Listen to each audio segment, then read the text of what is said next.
Alright mga kapatid, samahan ninyo akong muli at magbibigay tayo ng komentaryo at reaksyon sa mga nagiinit na mga balita ngayon mga tol. No? Eto, ang Amerika mga kapatid ay nag-anunsyo na ipapatigil ng 90 days o 3 buwan ang pagpapataw ng taripa sa mga bansa maliban sa China mga tol.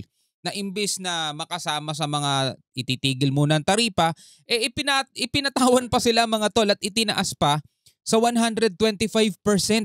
Mukhang nang gigigil mga tol si US President Trump dito sa China mga tol At aalamin natin yan mga kapatid kung ano ang dahilan kung bakit imbis na kasama ang China sa mga maititigil muna ang taripa for 90 days, pinatawan pa sila ng mas mataas mga tol. Etong balitang to panoorin natin mula rito sa 24 oras mula sa GMA. Bago natin to simulan, syempre huwag mong kalimutan mag-subscribe. Click mo na rin ang notification bell para ma-notify ka whenever na may mga bago tayong reaction video tulad nito. Alright, so wag na natin patagalin pa. Panoorin na natin to mga tol. Pansamantalang itinigil ng Amerika ang dagdag taripa nito sa mga ini-import mula po sa ibang bansa maliban sa China. Tumaas ang halaga ng stock sa Pilipinas at iba pa kasunod niyan. Pero ano po ba ang epekto kung ituloyan, lalo sa presyo ng bilihin at trabaho? Nakatutok si Ivan Mayrina. Inanunsyo ni US President Donald Trump ang 90-day pause o pagtigil muna sa pagpataw ng matataas na taripa o buwis sa mga ini-import ito. Okay, ito. I have authorized a 90-day pause and a substantially lowered reciprocal tariff during this period of 10%, also effective immediately. So, hindi naman actually zero tariff, no? 10% lang. Di ba nga dito sa Pilipinas, ang ipapataw sana sa atin is 17%.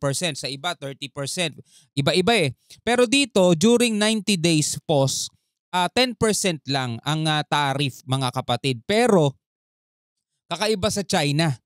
125% mga tol ang ipinataw ng Amerika. Mukhang nanggigigil talaga si US President Trump. Di natin alam mga kapatid kung anong dahilan pero palagay ko ako, may idea na ako kung anong dahilan mga tol. Panoorin natin to. 10% lang muna ang ipapataw sa lahat ng bansa, maliban sa China na mula sa 104% ay itinaas pa sa 125%. Yung nakaraan 104% na, ngayon naging 125 pa. Taripa.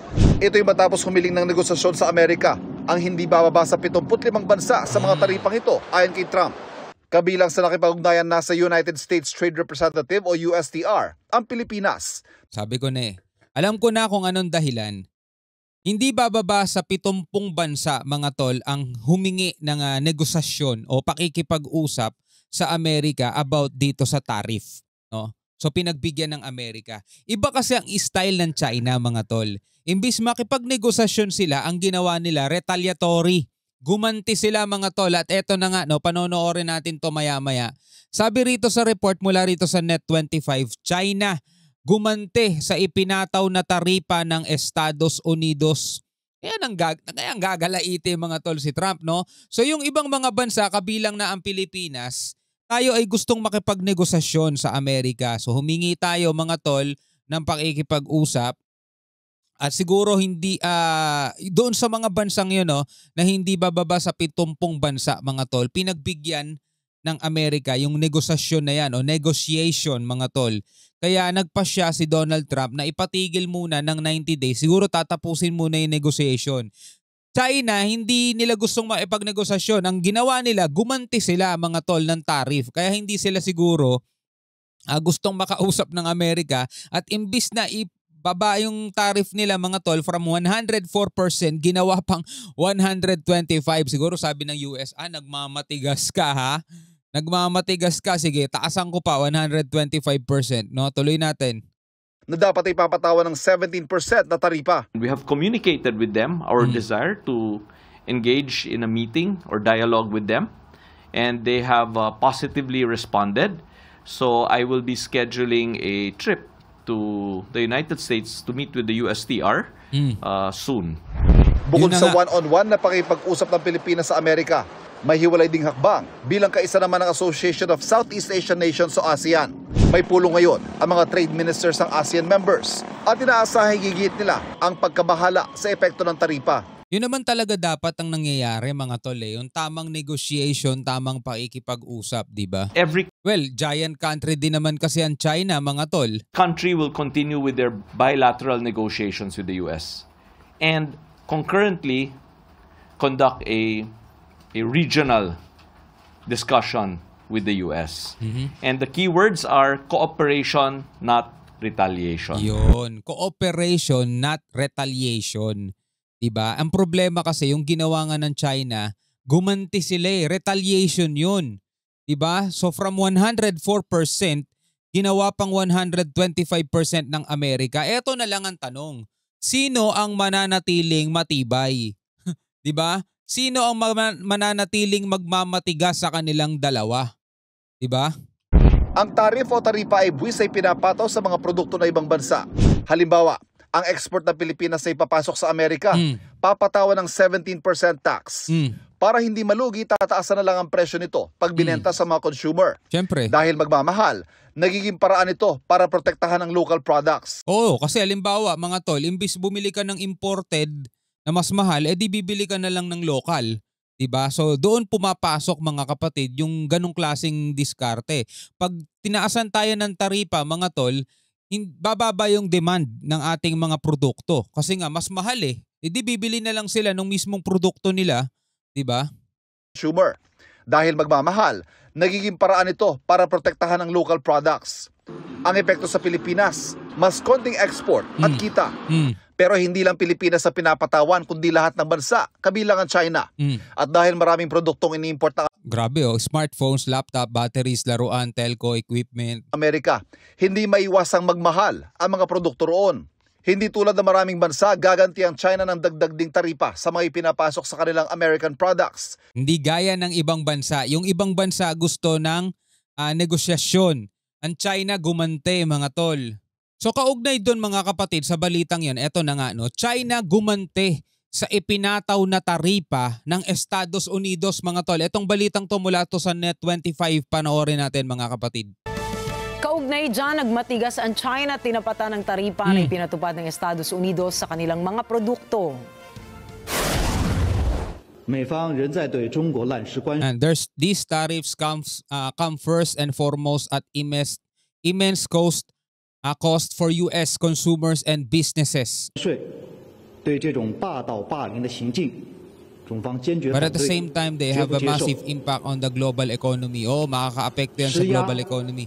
Especially hard hit are the developing countries. Tayo, katulad natin mga kapatid. And this is a major turning point.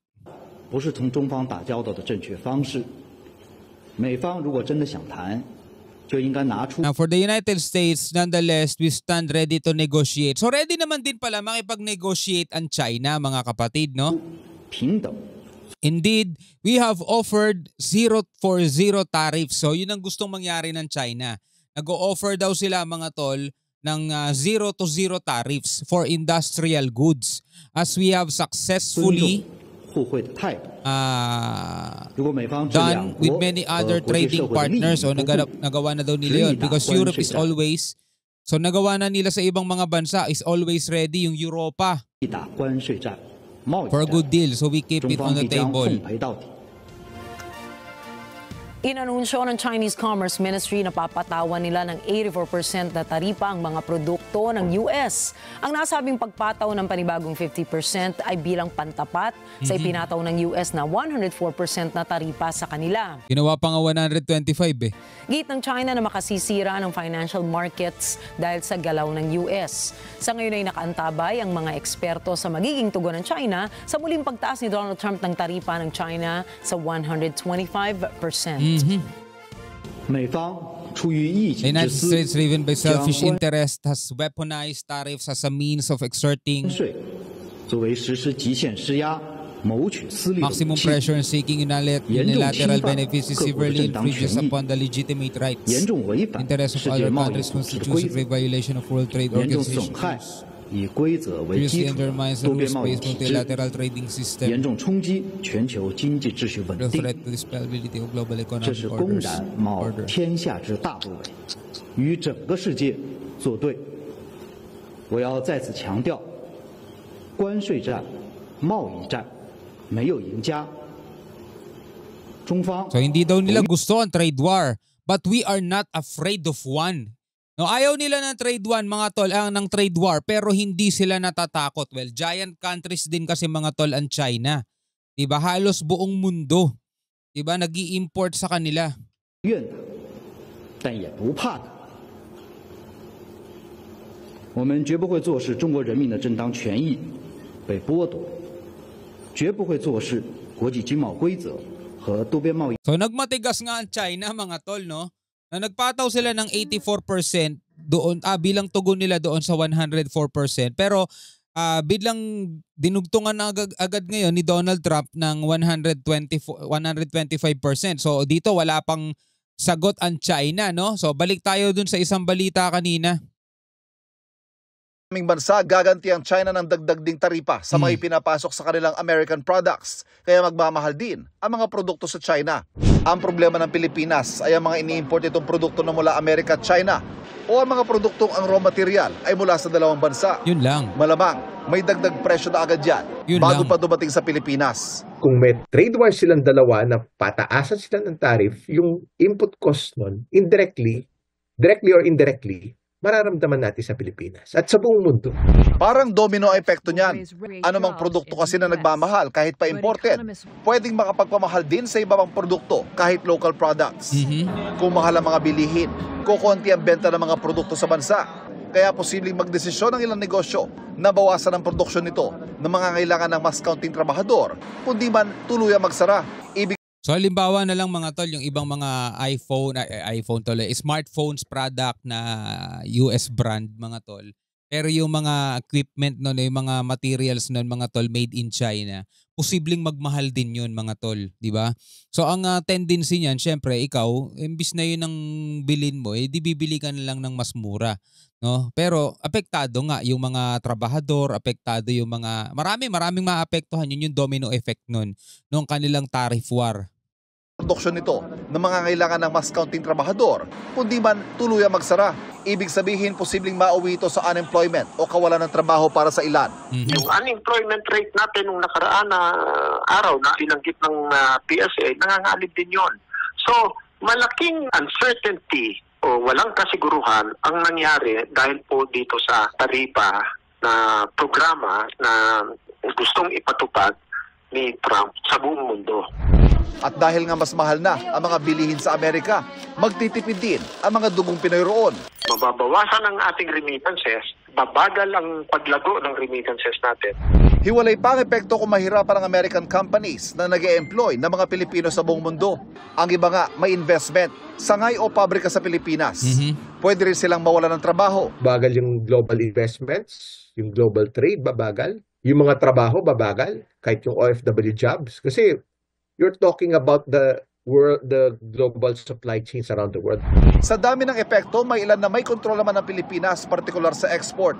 Pwede kasing maghanap ng mga bansang pwedeng supplyan ng mga made in the Philippines. Yeah. Kailangan mag-diversify. No? Kasi masyado tayong concentrated sa US. Tama. 70% ng total exports natin. Biggest export market natin. Siya yung may tariff eh. Yung ibang bansa, wala naman eh. Pero kung kailangan talaga mag-export sa Amerika, may bentahe pa rin magagamit ang Pilipinas. Pangalawa, sa pinakamababa sa ASEAN, ang 17% na taripang ipapataw sa mga produkto ng Pilipinas. Maaring maging oportunidad pa nga raw ito ayon sa mga economic managers ng gobyerno dahil maaring makahikayat tayo ng mga mamumuhunan sa bansa. Sa kabila nito, ang Free Trade Agreement o Zero Tariffs pa rin ang isusulong sa negosasyon ng Pilipinas sa Amerika. Siyempre, higit na mas mabuti yun mga tol kaysa sa 17%. Though mababa na yung 17%, pero mas mabuti pa rin mga tol kung zero tariff, di ba? Well anyway, bilang isang Pilipino, ano ang masasabi mo dito sa balitang to na ating napanood? Pwede ka magbigay ng komentaryo sa ibaba mga kapatid. Right, maraming salamat hanggang sa muli. Ako nga pala si Shobal D. Peace out.